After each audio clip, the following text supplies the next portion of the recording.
Assalamualaikum warahmatullahi wabarakatuh. Hari ini saya akan memaparkan mengenai Best Practice Siklus 4 oleh Henny Purnamasari.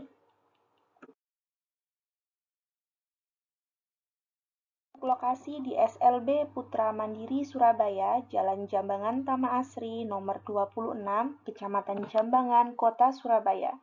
Untuk lingkup pendidikan, sekolah luar biasa, tujuan yang ingin dicapai meningkatkan kemampuan peserta didik tentang membaca suku kata KV dan KVK menjadi kata melalui media e-book kreator. Untuk penulis, Henny Purnamasari, tanggal 22 November 2022.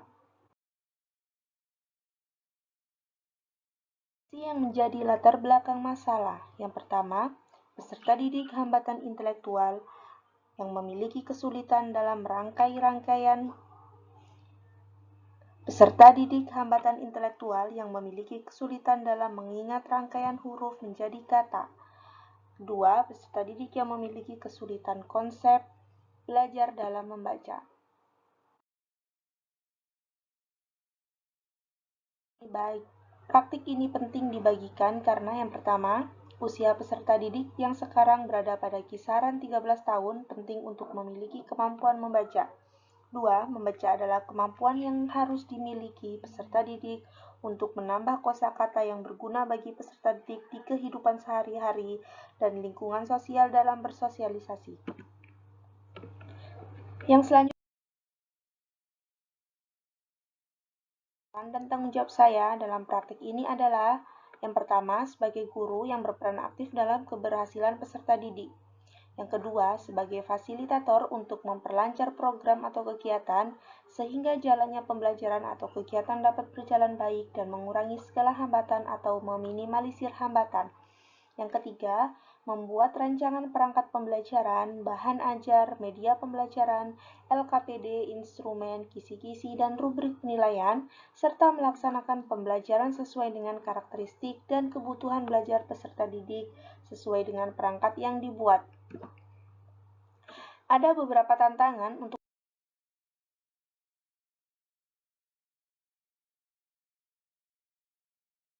mencapai tujuan tersebut, yaitu yang pertama, karakteristik peserta didik yang memiliki IQ di bawah rata-rata. Yang kedua, strategi pembelajaran yang digunakan guru kurang variatif. Ketiga, kreativitas guru dalam mengembangkan media pembelajaran masih rendah. Adapun yang terlibat dalam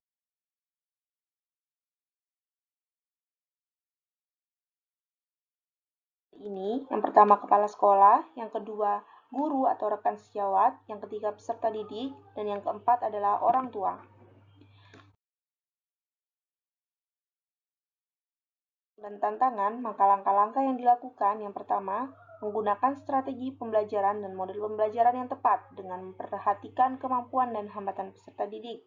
Yang kedua, meningkatkan ketertarikan peserta didik dalam pembelajaran bahasa Indonesia dalam kehidupan sehari-hari. Yang ketiga, meningkatkan pembelajaran membaca dengan menggunakan media e-book kreator dan kartu gambar. Yang keempat, meningkatkan kerjasama dengan orang tua selama peserta didik di rumah.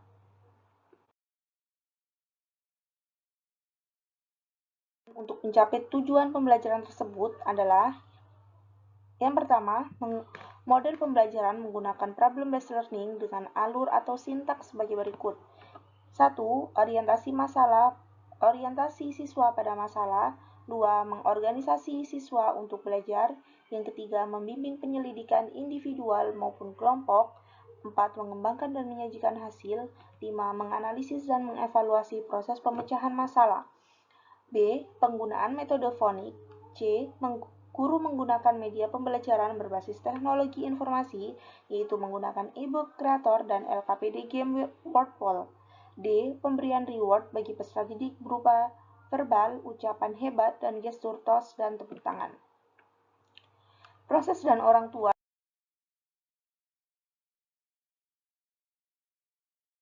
terlibat.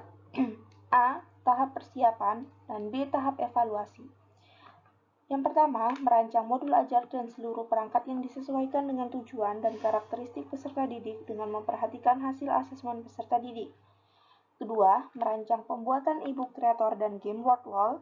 Yang ketiga, proses mengedit e-book kreator dan game board wall. 4. Mempersiapkan sarana dan prasarana, ruang kelas yang nyaman, proyektor, layar, laptop, dan LKPD. Di tahap evaluasi yang pertama, penggunaan media e-book kreator dan game board wall sangat berdampak bagi tujuan pembelajaran tersebut. Kedua, e-book kreator dan game board wall yang berisi gambar dan suku kata memudahkan peserta didik dalam pembelajaran. Sumber daya atau materi yang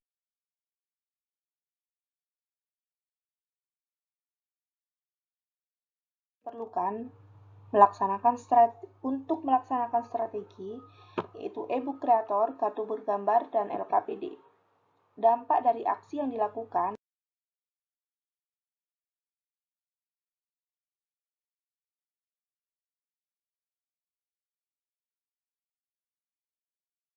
A. Guru menjadi pembelajar yang aktif, kreatif, dan inovatif. Rekan sejawat lebih termotivasi untuk belajar dan membuat pembelajaran yang menarik. Peserta didik lebih antusias dan termotivasi dalam pembelajaran bahasa Indonesia. Orang tua menjadi lebih paham dan sadar pentingnya bahasa Indonesia. Hasil efektif yang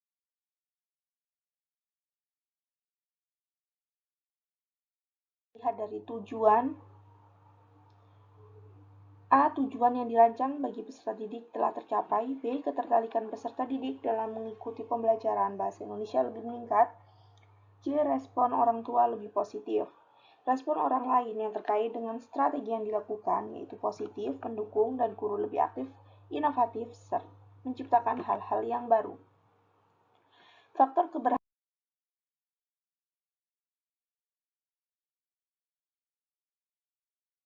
karena media yang digunakan tepat sesuai dengan karakteristik peserta didik, pemberian reward yang merangsang peserta didik untuk berkompetensi, guru kreatif dalam membuat media, respon positif peserta didik, respon positif dari orang tua. Kesimpulan pembelajaran keseluruhan proses. Yang pertama, media yang tepat menghasilkan pembelajaran yang berdampak. Guru termotivasi untuk mengikuti pelatihan. Guru lebih tertantang untuk membuat pembelajaran yang menarik dan sesuai dengan karakteristik peserta didik. Peserta didik menjadi tertarik dengan pembelajaran bahasa Indonesia. Selanjutnya, orang tua mau bekerja sama dengan guru. Dan yang terakhir, rekan sejawat terpengaruh dengan hal positif yang telah dilakukan. Untuk RTL,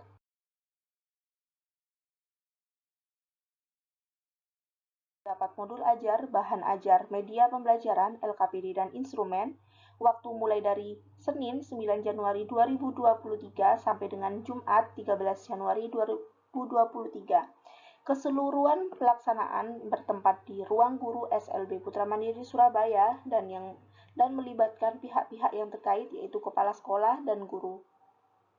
Untuk keterangan pada modul ajar, diseminasi pembuatan modul ajar akademik Bahasa Indonesia pada kurikulum Merdeka yang dilaksanakan mulai pukul 13 sampai 14 waktu Indonesia Barat. Pada bahan ajar, diseminasi pembuatan bahan ajar, membaca suku kata KV dan KVK yang sesuai dengan capaian pembelajaran dilaksanakan mulai pukul 13 sampai 14. Media pembelajaran diseminasi media ajar e-book kreator berbasis TPEC mengenai langkah-langkah pembuatan dan penggunaan yang dilaksanakan mulai pukul 13 sampai 14. LKPD berbasis TPEC dengan menggunakan game board wall yang isinya disesuaikan dengan tujuan pembelajaran yang ingin dicapai. Untuk instrumen, melakukan diseminasi pembuatan instrumen penilaian meliputi penilaian sikap, P5, pengetahuan, dan penilaian keterampilan yang dilaksanakan mulai pukul 11 sampai 13. Untuk selanjutnya yaitu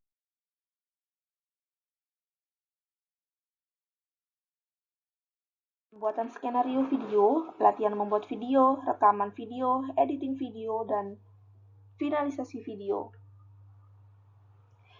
Untuk waktunya, mulai dari Senin 16 Januari 2023 sampai dengan 31 Januari 2023, yang dilaksanakan di ruang guru maupun di ruang kelas. Yang pertama yaitu pembuatan skenario video dan mempersiapkan kelas yang akan digunakan, posisi tempat duduk peserta didik, latar letak kamera yang dimulai pukul 13 sampai 14.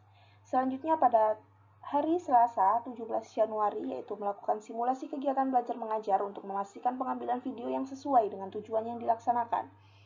Pada tanggal 18-20 melakukan aksi kegiatan belajar mengajar dan merekam video. Pada tanggal 24-27 melakukan pendampingan mengedit video untuk dijadikan video pembelajaran. Dan hari Senin sampai Selasa 30-31 Januari itu mengecek kembali video yang telah dibuat yang disiapkan untuk diunggah di YouTube atau Google Drive. Untuk rencana tindak lanjut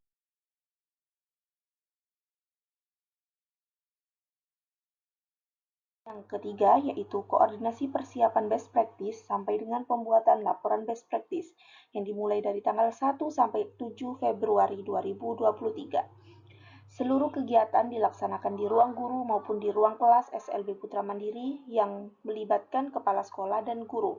Yang pertama yaitu melakukan diseminasi dan koordinasi persiapan pembuatan best practice yang dilaksanakan mulai pukul 13 sampai 14, yang selanjutnya melaksanakan best practice dengan metode STAR yang dilakukan mulai pukul 13 sampai 14. Pada tanggal 3 Februari menganalisis komponen-komponen yang ada pada metode STAR, dan yang ketiga yaitu membuat dan menyusun best practice dengan metode STAR, melakukan diseminasi hasil best practice yang dilaksanakan mulai pukul 13 sampai 14. Sekian presentasi best practice dari saya. Terima kasih. Mohon masukan dari Bapak Ibu dosen agar pembelajaran yang selanjutnya dapat menjadi lebih baik. Wassalamualaikum warahmatullahi wabarakatuh.